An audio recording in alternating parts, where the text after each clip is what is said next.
सभामुख महोदय, भनिन्छ पुँजी बजार देशको अर्थतन्त्रको ऐना हो, तर यो ऐनामा एउटा कुरूप कमिसनखोरको अनुहार देखिएको छ अहिले। सभामुख महोदय,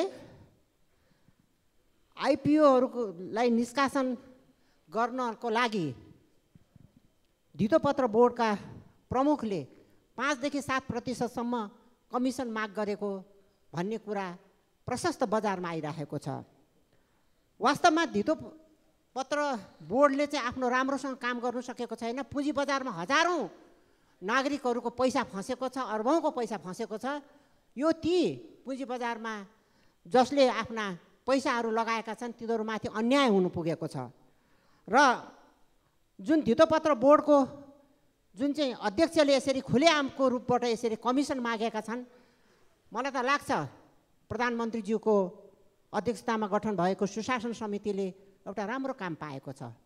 तत्कालै त्यो सुशासन आयोगले कारबाही अगाडि बढाओस् र कमिसनखोर धितोपत्र बोर्डको अध्यक्षमाथि कारबाही होस्।